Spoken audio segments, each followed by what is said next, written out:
जय श्री कृष्णा। राधे राधे। कार्तिक मातम का 14वां अध्याय। नारद जी बोले, हे राजन, तब उसको इस प्रकार धर्मपूर्वक राज्य करते देखकर देवता क्षुब्ध हो गए। उन्होंने देवादिदेव भगवान शंकर का मन में स्मरण करना आरंभ कर दिया। कितने ही प्रकार से स्तुति की।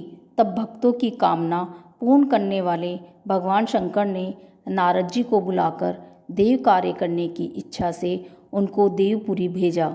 शंकर भक्त नारद भगवान शंकर की आज्ञा से देवपुरी में गए। इंद्र आदि सभी देवता व्याकुल होकर शीघ्रता से उठकर श्री नारद जी की स्तुति करने लगे। उत्कंठा भरी दृष्टि से सबने नारद जी की ओर देखा। अपने सब दुखों को कहकर उन्हें नाश करने की प्रार्थना की। नारद जी ने कहा, मैं सब कुछ जानता हूँ, इसके लिए अब मैं दैत्यराज जलंधर के पास जा रहा हूँ। ऐसा कहकर और देवताओं को आश्वासित कर श्री नारद जी जलंधर की सभा में आए। जलंधर ने श्री नारद जी के चरणों की पूजा करके हंसते हुए कहा, हे ब्राह्मण, कहिए आप कहाँ से आ रहे हैं और कहाँ कहाँ पर आपने क्या क्या देखा है, यहाँ कैसे आए हैं। मेरे योग्य जो सेवा हो उसके लिए आज्ञा कीजिए। जलंधर के इस प्रकार के वचन सुनकर श्री नारद जी प्रसन्न होकर बोले, हे दानवराज महाबुद्धिमान जलंधर, तुम धन्य हो, क्योंकि इस समय सब रत्नों के भोक्ता एक तुम ही हो। हे दैत्य श्रेष्ठ, अब आप मेरे आगमन का कारण सुनिए कि जिसके लिए मैं आज यहाँ आया हूँ।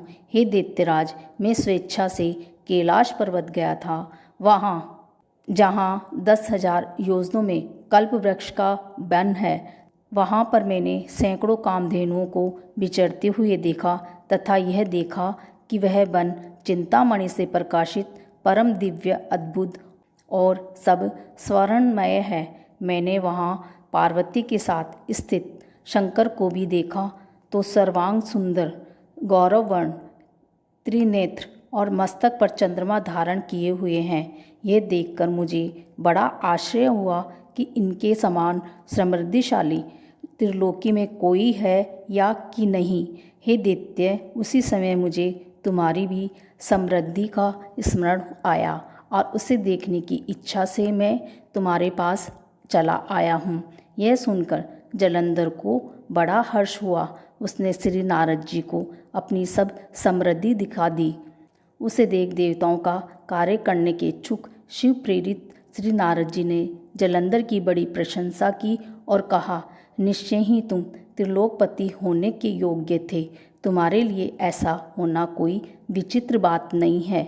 मैं देखता हूँ कि और तो तुम्हारे पास सब कुछ है और किसी बात की कमी नहीं है। ऐरावत तुम्हारे पास है, उच्च श्रेवा घोड़ा तुम्हारे पास है, कल्प वृक्ष और कुबेर की निधि तुम्हारे घर है, मणियों और रत्नों के ढेर भी तुम्हारे यहाँ लगे हुए हैं, ब्रह्मा जी का हंस युक्त विमान भी तुम्हारे पास है और धूलोक, पाताल और पृथ्वी पर जितने भी रत्न आदि हैं वह सब तुम्हारे ही तो है। मैं तुम्हारे इस प्रकार के सब रत्न आदि ऐश्वर्यों को देखकर बड़ा प्रसन्न हूँ, परंतु तुम्हारे पास कोई स्त्री रत्न नहीं है। उसके बिना तुम्हारा ये सब फीका है। तुम कोई स्त्री रत्न ग्रहण करो।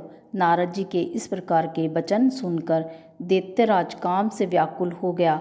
उसने नारद जी को प्रणाम करके पूछा कि ऐसी स्त्री कहाँ मिलेगी जो कि सब रत्नों में श्रेष्ठ हो। यदि ऐसा रत्न कहीं मिले तो मैं आपकी आज्ञा से उसे अवश्य लाऊंगा। नारद जी ने कहा, ऐसा रत्न तो कैलाश पर्वत पर योगी शंकर के पास ही है।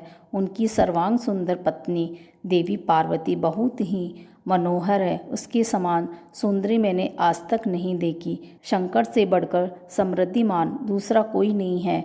उसके इस रत्न की महिमा तीनों लोक में कहीं पर भी नहीं है। तभी तो परम विरक्त आत्मा राम शंकर भी उसके वश में हो गए हैं। देव ऋषि नारद उस दैत्य से ऐसा कहकर कार्य करने की इच्छा से आकाश मार्ग को चले गए। जय श्री कृष्णा।